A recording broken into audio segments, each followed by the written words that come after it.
ఈ యాత్రలో ఓన్లీ పుష్కర స్నానం ఒకటే కవర్ అవుతుందా? ఇంకేమైనా మనము విజ్ఞాన పరంగా కూడా చూడడానికి అవకాశం ఉంటుంది? ఇంకేమైనా టెంపుల్స్ విజిట్ చేయడానికి ఉంటుందా? ఇందులో ముఖ్యంగా చూసుకుంటే పుష్కర స్నానం అనేది మెయిన్ ఇంపార్టెంట్. వాటితో పాటు చుట్టుపక్కల ఇప్పుడు ఆగ్రా వెళ్తున్నాము. ఆగ్రాలో తాజ్‌మహల్ విజిట్ ఉంటుంది.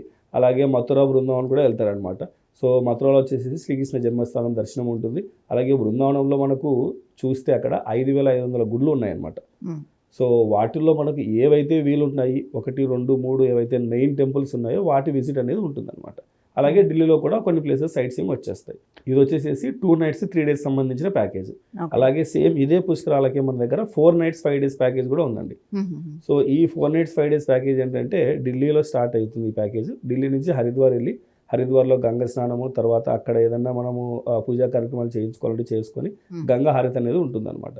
దాని తర్వాత అక్కడి నుంచి యమునా నది ఏదైతే ఆరిజిన్ పాయింట్ ఉందో యమునోత్రి అని చెప్పంటారు. హ్మ్. సో, అక్కడికి మనం ఈ పుష్కర స్నానం గురించి వెళ్తామన్నమాట. ఓకే. సో, యమునోత్రి మనం వెళ్ళాలి అనుకుంటే నేరుగా బస్ అనేది యమునోత్రి వరకు వెళ్ళదన్నమాట. హ్మ్. 6 కిలోమీటర్స్ బిఫోరే జానకి చెట్టి అనే ప్లేస్‌లో బస్ అనేది హాల్ట్ అవుతుంది. ఓకే. సో, అక్కడి నుంచి 6 కిలోమీటర్స్ మనము డోలీ కానీ, గుర్రం కానీ లేదంటే నడిచి వెళ్ళి అక్కడ యమునోత్రి ఏదైతే స్టార్టింగ్ ఆరిజిన్ పాయింట్ ఉంటుందో అక్కడికి రీచ్ అయ్యి అక్కడ స్నానం చేసుకొని యమునామాత దర్శనం చేసుకొని రిటర్న్ రావాల్సి ఉంటుందన్నమాట. ఈ ప్యాకేజ్ వచ్చేసి 4 నైట్స్ 5 డేస్ ఉంటుంది. ఓకే. ఇందులో 2 నైట్స్ హరిద్వార్‌లో ఉంటాము. 2 నైట్స్ యమునోత్రి బేస్ క్యాంప్ రాణాచెట్టిలో ఉంటామన్నమాట.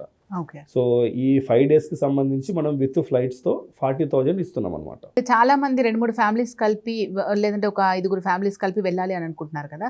సో, వాళ్ళకి ఎలా ప్లాన్ చేస్తారు? వాళ్ళకైనా ఎట్ ఏ టైమ్స్ ఫ్లైట్‌లో తీసుకెళ్తారా? వాళ్ళకి సెపరేట్‌గా బస్ ప్లాన్ చేస్తారా? ఎలా ఉంటుంది? మెంబర్స్‌ని బట్టి ప్యాకేజ్ అనేది వేరియేట్ అవుతుంది. ఇప్పుడు మనం డిస్కస్ చేసినట్టుగా 2 నైట్స్ 3 డేస్, 4 నైట్స్ 5 డేస్ ఇవి 2 కూడా గ్రూప్ డిపార్చర్స్ అన్నమాట. ఓకే. సో, వీళ్ళతో పాటు ఒక మేనేజర్ ఫాలో అవుతారు. సో, కంప్లీట్ షెడ్యూల్ అనేది ఏదైతే మనం ప్లాన్ చేసామో దానికి అనుగుణంగా వెళ్తారు. హ్మ్. లేదు మనం ఏదైనా కస్టమైజ్ చేసుకోవాలి, వెళ్ళేటువంటి పిలిగ్రిమ్స్ మాకు 4 డేస్ టైం లేదు, లేదా 3 డేస్ టైం లేదు, మేము 2 డేస్‌లోనే వెళ్ళి రావాలి అన్నట్టుగా ఉన్నా సరే మనం దానికి తగ్గట్టుగా కస్టమైజ్ అనేది చేస్తామన్నమాట. ఓకే. అలాగే మీరు అన్నట్టుగా 10 మెంబర్స్ వెళ్తున్నారు, 8 మెంబర్స్ వెళ్తున్నారు, ఎంతమంది మెంబర్స్ వెళ్తున్నారు అన్న దాని గురించి చూసుకొని దానికి తగ్గట్టుగా వెహికల్ అనేది కూడా చేంజ్ అవుతూ ఉంటుందన్నమాట.